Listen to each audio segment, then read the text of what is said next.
Hello everyone, civil सेवा में आपका स्वागत है।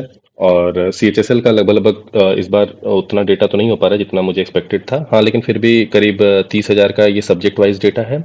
और क्रेडिट जाता है रैंक मित्रा को। ठीक है। रैंक मित्रा का ये डेटा है। और ओवरऑल अगर ये पीडीएफ आपको चाहिए तो टेलीग्राम चैनल पे आपको मिल जाएगी। प्लस और टेलीग्राम चैनल मैं लिंक में दे दूंगा, और चैनल को सब्सक्राइब कर लीजिए बाकी इन्फॉर्मेशन के लिए। और जीएस की कोर्स आज शाम से स्टार्ट हो जाएगी, जैसा मैंने प्रॉमिस किया था कि क्लास थर्ड जो है, 2 क्लास हो चुकी है, थर्ड क्लास आज रात में 8 बजे आपको मिलेगी पॉलिटी की। ठीक है। तो जो भी मतलब बच्चे मेंस की तैयारी कर रहे हैं, चाहे सीएचएसएल की हो चाहे सीजीएल की हो, वो लोग चैनल से टेलीग्राम चैनल से भी जुड़ जाएं और यूट्यूब चैनल से भी जुड़ जाएं। ज़्यादा से ज़्यादा शेयर करिए आप लोग को अगर सही लगे तो। इससे ज़्यादा और कुछ मोटिवेशन नहीं चाहिए। हाँ, और वीडियो देखते हो तो एक रिक्वेस्ट है, लाइक भी कर दिया करिए।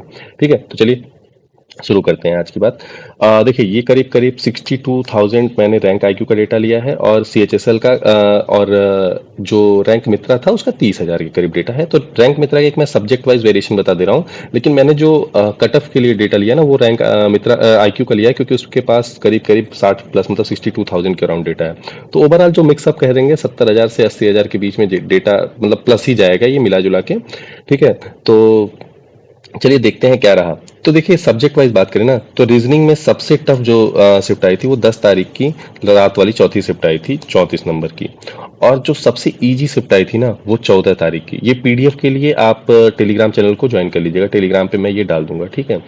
ये 14 तारीख की आई थी सबसे टफ, 14 तारीख की तीसरी वाली शिफ्ट सबसे इजी आई थी, और सबसे टफ आई थी 10 तारीख की रीजनिंग। 34 का एवरेज है, बहुत ज्यादा मार्जिन, 6 नंबर का फैक्टर है। सबसे ज्यादा फैक्टर जो दिखा है ना, वो जीएस में दिखा है। ठीक है। अब देखिए, बात करते हैं मैथ की। तो मैथ्स में आप देखेंगे कि 11 तारीख की जो लास्ट वाली शिफ्ट थी उसमें 24 का एवरेज है, और उसी के आसपास 10 तारीख की सुबह वाली शिफ्ट में भी है। लेकिन जो 14 तारीख की सबसे पहली शिफ्ट थी वही सबसे इजी शिफ्ट भी है, और 14 तारीख की सेकंड शिफ्ट भी इजी शिफ्ट में आएगी। मतलब 14 तारीख की थर्ड शिफ्ट में, इधर 14 तारीख आप देखेंगे इधर भी इजी है। ठीक है। और इधर भी 14 तारीख आप देखेंगे तो इजी है, लेकिन इधर पहली शिफ्ट थी, इधर तीसरी शिफ्ट थी। ठीक है, बस अंतर इतना है। मतलब 14 तारीख का पेपर जो थोड़ा सा मतलब हल्का था पेपर। ठीक है, लप्पू सा पेपर था। उसके बाद फिर आप देखेंगे जीएस के मार्क्स 3 और 9 तारीख को पहले और आखिरी शिफ्ट में बहुत ही कम थे। 8 से 9 नंबर का एवरेज था, 8.5 से 9 नंबर का एवरेज था। और जो सबसे इजी आया था वो 9 ही तारीख को तीसरी शिफ्ट में आया था। और अपने शिफ्ट वाइज आप देख लीजिएगा कि आपका क्या है। अभी मैं ओवरऑल शिफ्ट का भी एक एवरेज रैंक बताऊंगा कि कौन सी शिफ्ट किस रैंक पे चल रही है। रही बात इंग्लिश की, तो इंग्लिश में आप देख सकते हैं कि 24 नंबर का एवरेज था 9 तारीख की शिफ्ट में, दूसरी शिफ्ट में। और 2 तारीख का जो था दूसरा शिफ्ट, उसमें 35 का एवरेज था। तो मतलब इसमें थोड़ा सा वेरिएशन अच्छा है, 11 नंबर का वेरिएशन है। और जीएस में भी आप देख सकते हैं कि करीब करीब जो वेरिएशन है वो, अगर आपको देखिए कट ऑफ जानना है तो लास्ट तक आपको वीडियो देखना पड़ेगा। ठीक है, तो प्लीज लास्ट तक देखिएगा और तभी समझ में आएगा। अभी क्या बीच में से आप लोग देख लेते हैं, फिर बोलते हैं कट ऑफ इतना क्यों बता दिया, इतना क्यों बता दिया। ठीक है। तो ये 8 तारीख से 18 10 नंबर का इसमें भी फर्क है, आप देखेंगे तो मतलब ओवरऑल जो डिफरेंस है ना, वो करीब करीब 8 से 10 नंबर का है, जो कि काफी ज्यादा मार्जिनल लेके चल सकते हैं।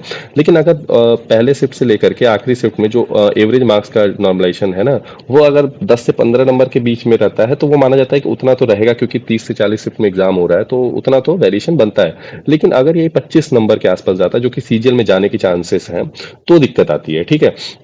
और रहती बात ये डेटा की, जैसे सीजीएल के पास 1,31,000 बच्चों का डेटा था रैंक आईक्यू के पास, लेकिन सीएचएसएल का 62,000 ही है। तो उसमें थोड़ा सा तो फर्क आएगा ही। ठीक है। अब देखिए, मैं बात कर लेता हूँ रैंक आईक्यू का एवरेज वाइज डिफिकल्टी लेवल। तो देखिए, टॉप 5 अगर बात की जाए, तो देखिए 2 तारीख की जो चौथी शिफ्ट थी वो सबसे इजी शिफ्ट थी। ठीक है। उसमें एवरेज मार्क्स बन रहे हैं 115 नंबर। अभी नॉर्मलाइजेशन पे नहीं जाते हैं, एवरेज मार्क्स पे जाते हैं, 115 नंबर बन रहे हैं। 14 तारीख की जो पहली शिफ्ट थी उसमें 114 बन रहे हैं। 14 तारीख का देख रहे थे, इजी वाले शिफ्ट में था भी। 9 तारीख की तीसरी शिफ्ट 113 बन रहे हैं एवरेज।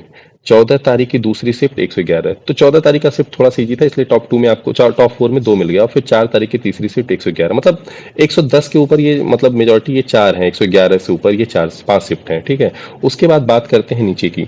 तो नीचे आप देखेंगे 10 तारीख की जो दूसरी शिफ्ट थी उसमें सबसे कम एवरेज बन रहा है 896, और उसी के जस्ट आसपास है 3 तारीख की चौथी शिफ्ट। ठीक है। तो इन दोनों में जो एवरेज मार्क्स है, ये दोनों डिफिकल्ट लेवल में पहले दूसरे पे है। तो मैं ये कर लेता हूँ कि जो 100 के अंदर है उसमें ये 4 शिफ्ट है। 9 तारीख की पहली शिफ्ट भी चौथे स्थान पे 100 नंबर एवरेज बन रहा है, और 4 तारीख की दूसरी शिफ्ट 99 बन रहा है, और 11 तारीख की तीसरी शिफ्ट 101, 11 तारीख की चौथी शिफ्ट 101। फिर ये देखिए 101 तक का लाइन यहाँ तक है, मतलब 9 लेवल तक। तो ये 9 से जो 1 है ना, इसमें बहुत डिफरेंस आपको नहीं आएगा, 3 से 4 नंबर का डिफरेंस आपको देखने को मिलेगा। क्योंकि क्या होगा ना, जब डेटा बढ़ेंगे तो क्या पता इसमें से कोई ऊपर नीचे हो सकता है।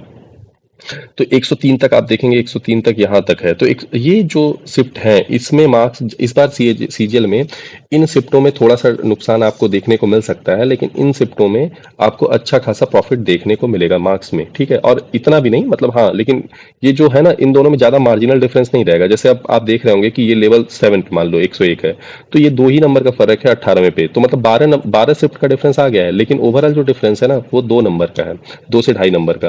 तो 2 से ढाई नंबर का मार्क्स बहुत डिफरेंस नहीं करेगा, क्योंकि क्या पता अभी अगर डेटा बढ़ेगा, मान लीजिए 12 लाख से 13 लाख बच्चे ने एग्जाम दिया है, तो ऑब्वियस है कि वो थोड़ा सा मतलब जो डेटा बढ़ेंगे तो ऊपर नीचे होने की संभावना रहेंगी, ठीक है। तो इस बार सीएचएसएल का जो पेपर था ना, वो काफी बैलेंस पेपर था, मतलब ऐसा नहीं था कि बहुत ईजी आ गया था किसी शिफ्ट में। ये अगर शुरुआत की 4-5 शिफ्ट हटा दी जाए तो ओवरऑल बाकी जो शिफ्ट थी उसमें कहानी बदली हुई थी, ठीक है। तो उसके अकॉर्डिंग इस बार जो एवरेज मार्क्स मुझे दिख रहा है, अभी अगर 1 लाख बच्चे जाएंगे तो ये एवरेज मार्क्स 90 के अराउंड आने की उम्मीद है मुझे। और उस हिसाब से मुझे लग रहा है ना कि अगर 25 से 30 हजार बच्चे ले रहे हैं, तो मुझे उम्मीद लग रही है कि कट ऑफ की क्या रहेगी प्रेडिक्शन, मैं उसके हिसाब से बता रहा हूँ, ठीक है। 25 से 30 हजार, और मुझे नहीं लगता कि इससे ज्यादा लेने की उम्मीद है उनकी, ठीक है। तो चलिए बात करते हैं कि क्या हो सकता है कट ऑफ। मैंने पहले पिछले वीडियो में बताया भी था, लेकिन मैं एक रफ आइडिया दे दे रहा हूँ यहाँ पे। अभी मैं कोशिश कर रहा हूँ कि मेरे पास कम से कम 1 से 1.5 लाख का डेटा है, तो मैं और अच्छे से आपको इस चीज पे एनालिसिस दूं, ठीक है। तो जनरल की बात कर रहे हैं तो 155 प्लस नॉर्मलाइज स्कोर अगर आपका बन रहा है तो आप प्रिपरेशन करिए, ठीक है, जनरल की।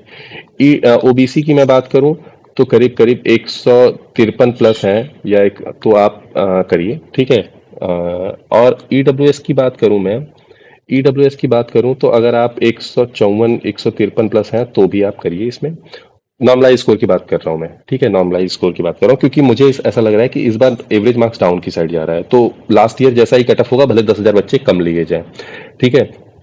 एस सी कैंडिडेट की बात की जाए तो वही मुझे लग रहा है 133 से लेकर के 137 के बच्चे चांसेस बहुत अच्छे हैं इनके, ठीक है। और एसटी के बच्चे मैं कह रहा हूँ कि 123 से लेकर के 127 तक का है, ठीक है। ये बच्चे अगर नॉर्मलाइज होकर इतने आपके स्कोर पहुंच रहे हैं, अगर नहीं चेक किया तो रैंक आईक्यू पे एक बार प्लीज जाके आप चेक करिए, तो आपको थोड़ा सा पता चल जाएगा उससे, क्योंकि आइडिया लगेगा। और मुझे टेलीग्राम पे भी बताइए। तो ये मेरे हिसाब से ओवरऑल मेरा आइडिया है कि इतना कट ऑफ रहना चाहिए। अगर इसके ऊपर है तो आप सेफ हैं, और मतलब तैयारी के लिए कम एटलीस्ट लगिए, क्योंकि ये तैयारी आपकी नुकसान नहीं जाएगी। क्योंकि इसमें से काफी बच्चे होंगे जो कि सीजीएल का भी मेंस लिखेंगे। तो सीजीएल का जब आपको मेंस देना ही है, एसएससी सीजीएल का मेंस, तो सीजीएल के लिए आप क्यों रुके हैं? क्योंकि सीजीएल का मैं बोल रहा हूँ, अगर 2 दिन मेंस हो रहा है तो ऑब्वियस है कि डाउन जाएगा। तो आप लग जाइए, आप रुकिए मत, इन चीजों में फंस के आप रह जाएंगे अदरवाइज। और बाकी मेंस के टाइम तक, लास्ट में आपको 1 महीने पहले जब रिजल्ट आएगा तो आप कहेंगे कि मेरे पास टाइम ही नहीं है और तैयारी मेरी कंप्लीट नहीं हो पाएगी। तो इसलिए मेरा यही रिक्वेस्ट है आप सबसे कि आप लोग तैयारी करिए, और बाकी सब चीज़ों के लिए मैं हूँ, और बाकी आपको पूरी कंप्लीट गाइडेंस देता रहूंगा, ठीक है। धन्यवाद।